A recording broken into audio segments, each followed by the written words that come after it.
In closing, Craig shared a story with me this week. Actually, he and Cynthia were on our campus over the summer, traveling back home from vacation. Craig said that Cynthia randomly suggested that he should be the keynote speaker of the fountain ceremony one day. Craig laughed at her and said, "You're daydreaming. That will never happen." Well, 2 weeks later, we gave Craig a call, and we invited him to give this year's keynote. So I think on that day, Craig was reminded of two valuable lessons. Number one, your wife is always right. And number two, never say never.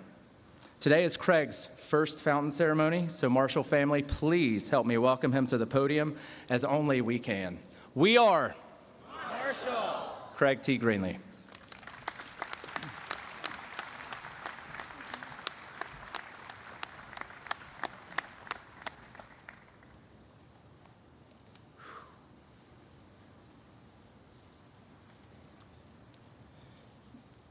Today, I'm going to share some unique narratives and perspectives about the Marshall plane crash and its aftermath. For that reason, I encourage you to listen with an open heart and an open mind. Let's pay tribute to the legacy of the 75, not only through our heartfelt remembrance, but by cultivating a deeper understanding of our shared humanity. You know, it's really an odd feeling for me to be on this podium, on this day, in this environment. You see, for 41 years, I felt a disconnect with Marshall football. Even though I came to Marshall and played with many of the guys who died in the crash, I always felt I was far removed from November 14th, 1970. Well, how come? Well, I was not a member of that team. But all that changed when I saw the documentary Ashes to Glory. Now, there are some sequences in the documentary that will always blow me away. The voiceover talks about the Herd secondary in 70, and the first name that comes up is number 21, Felix Jordan, a safety. But whoa, wait a minute. The picture that comes up on the screen is number 21, but it ain't Felix. It's me. But that was only the beginning. Now, even more mind-boggling is that 7 times during the documentary, 7 times, Felix's name is called, but the images of me come up. How eerie is that? And here's another strange twist. The case of mistaken identity didn't come to light until the documentary's premiere. You'll see my recurring photos in the VCR version, but those were deleted in the DVD release. Felix Jordan, by the way, was not on the plane. He was removed from the airport-bound bus at the very last minute to accommodate an athletic booster who had helped pay for the cost of the flight.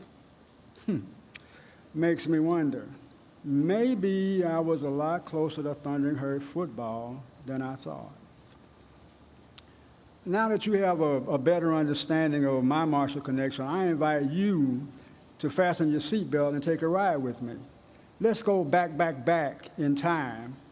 The night of the crash was unlike anything I'd ever been associated with. There was nowhere you could go to escape the anguish, deep sorrow, and feeling of being totally helpless. Yet, as a black student back in the day, I could never discuss the night of November 14th without talking about what transpired the day before, which was Friday the 13th. It all started right over there. Used to be an intramural field over there. It was an intramural playoff football game between Black United students and the Kappa Alpha fraternity. Now, the game was intense, on the field and in the stands, but the KAs agitated blacks by gleefully waving Confederate flags, an openly brazen display of racial taunting. For us, the flag was and still is symbolic of white supremacy, blatant bigotry, and racial hatred.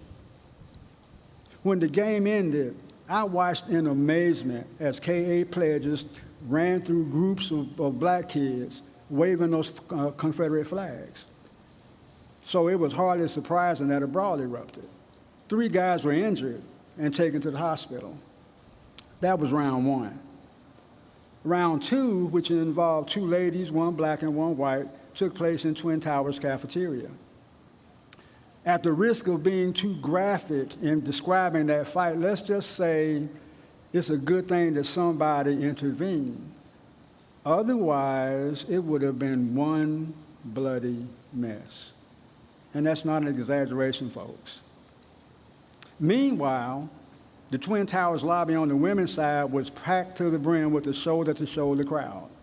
Whites on one side, blacks on the other. You don't know at that point what's going to happen. Who's going to make the first move? Who's going to back down? Who's going to flinch? Who's going to say something wrong? All these things are going on. Suddenly, one of the football players muscles his way in between the 2 groups and demanded they shut it down. Larry, the Governor Brown, made it known that anybody throwing any punches would have to throw punches through him. The mood was still tense, keep in mind, but it had toned down just a tick or two as the city police arrived on the scene. Not long after the police arrived, the crowd dispersed. However, that was not the end of that episode. There was an unsettling uneasiness among black students. Rumors quickly spread that the KAs had reached out to their frat brothers from other campuses, urging them to come to Marshall to settle some scores. So the word went out among us to stay in a group and not go anywhere by yourself, not only for that night, but for the entire weekend. Now you got to understand from the perspective of a black student back in the day, there was anger, there was fear, there was apprehension, and there was a scary realization that you might be forced to defend yourself by any means necessary. A lot of us were on edge, and even now, to this very day, I remain fully convinced that we were on the verge of a full-scale race riot on Marshall's campus. I want you to let that sink in for a minute. Now, let's push the clock forward another 27, 28 hours, and now you're dealing with the plane crash and the immediate shockwaves that touched every heart and every mind. The gravity of grief is overwhelming. At that point, we're not thinking about the N-word. We're not thinking about racial bickering. We're not thinking about rebel flags. It was as if the Friday the 13th fights had never happened. Ladies and gentlemen, this was not a black thing. This was not a white thing. This was a death thing. And death does not discriminate.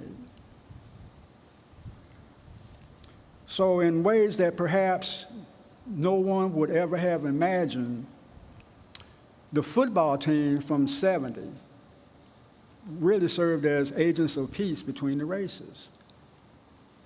But there's another part of that story that has never been told as far as I know. Now, during the spring of '71, there were 10 black students who were brought up on charges by the student court. They were charged with assault. If they were to be convicted, they would be expelled from school.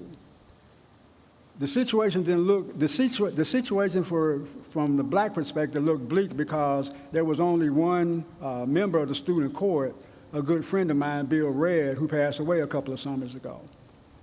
But what happened is that when the court examined the evidence, what they found was that this was not a situation of random violence, but of provocation. And so as a result, the charges were dropped and nobody got kicked out of school. Now, let's backtrack to right after the crash. You're talking about, at that point, the emphasis began to be more about thinking about, well, you know, what are we going to do about these funerals? With so many deaths, there were questions. Where do you go? When do you go? How are you going to get there? Well, here's where the homegoing caravan comes into play. The caravan took on a crucial role, serving as a means to guarantee a strong presence of Marshall's black students at the funeral services of each of the 10 black players who died. This was our way of paying our respects, our way of standing in solidarity, our way of commemorating their lives as a united community. Now, thanks to some generous donations and masterful planning by the Reverend Charles Smith, the project came together in a matter of days. Some of us traveled by jet to Texas for services in Dallas and Waco. Others drove by car to New Jersey. The bulk of the rest went on a bus trip, a chartered bus trip that had stops in Bluefield, West Virginia, Atlanta, Tuscaloosa, Alabama, and Greenwood, South Carolina. This was a tearful, tearful, tearful trek.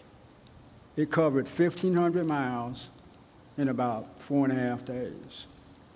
If you're on that bus, imagine what it must have felt like to go through all of those emotional ups and downs, going from one funeral to the next. There's an interesting note about that first day of the trip. Given the long ride from Bluefield to Atlanta, the group didn't reach its destination until about 11:30 that night. But fortunately, prior arrangements had been made, and the funeral home stayed open so that the group could attend the wake of Larry the Governor Brown. Now, they stayed for about 40 minutes, which some people would say, well, that's disrespectful. Well, not in this case. The short visit was not a slight to Larry Brown's family. It was necessary because of an extremely tight schedule. You see, that bus had to be in Tuscaloosa the next day for the joint funeral of 4 guys from the same hometown who graduated from the same high school. Now, the joint service was gut-wrenching and just downright emotionally draining, and that's putting it mildly. After an overnight stay in Tuscaloosa at Stillman College and a down-home Sunday morning Southern breakfast, the group got back on the road and headed east to South Carolina for the final stop. Now, I'm looking around and I'm seeing like, well, why what's all of this about focusing on the black players? Given the totality of the tragedy, how do you explain this? It's a fair question. It's fair. But to get some perspective, let's put things in the proper context. The 70s were a unique time in American history. The civil rights movement of the 60s had made significant strides. However, racial turmoil was still widespread.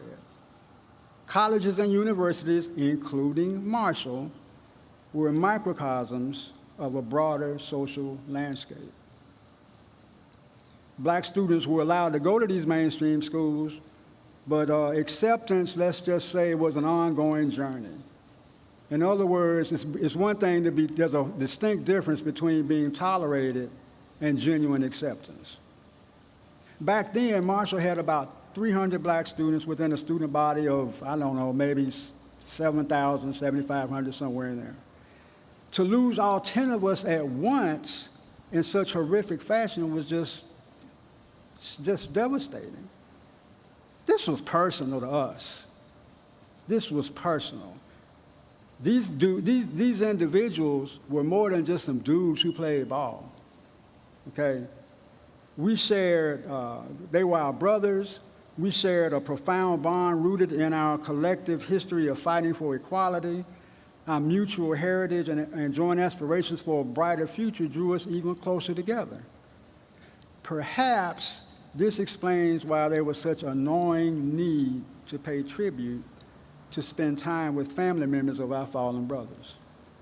As we pay homage to the 75 souls that were lost, let's also appreciate the tapestries within the tapestry, the stories within the story. Let's recognize that in understanding the unique journey of each community, that we draw closer as one human family. The homegoing caravan was not a departure from unity, but rather more of a deep dive into the beauty of individual stories that make our collective narrative that much richer. Now, it's important to recognize that tragedies can and do have a long-term impact. You need proof? Well, consider the story of Janice Cooley, who dated Art Harris, a star running back. Janice was one of many co-eds who endured immense sorrow and pain in losing someone dear in the crash. In an interview, Janice opened up about her experience and shared this touching memory with me. The year is 2004, and I want you to keep that year in mind. Janice, a human resources professional, is conducting a job interview. She scans the applicant's resume and notes that he graduated from the University of Virginia. So she mentions that she's from West Virginia and she graduated from Marshall. Now, here's where things get super intriguing. The applicant reveals that he considered coming to Marshall. But not only that, his best friend in high school was actually at Marshall and was on the plane with the 75. So now Janice is eager for an answer. Who was your best friend? And the guy just paused a little bit and he said, Art Harris. Janice was stunned. These were strangers who had a common bond that neither knew they had prior to the interview. She found out that the applicant knew everything about Art's family, and he knew everything about Art. So how's that for lasting impact? 34 years after the fact.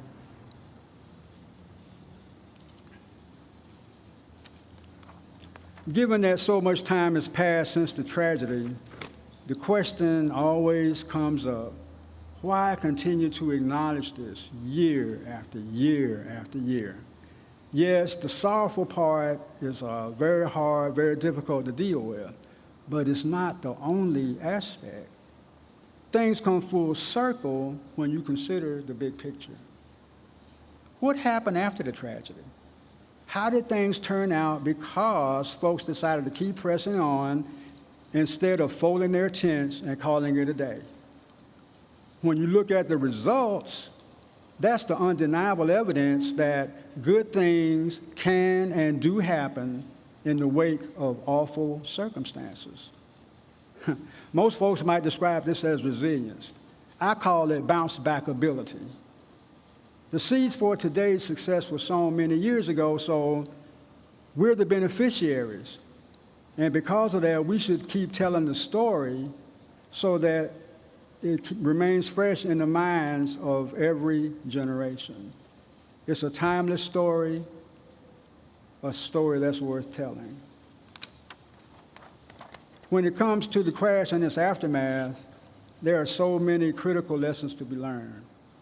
Tenacity, resolve, power of community, perseverance, etc.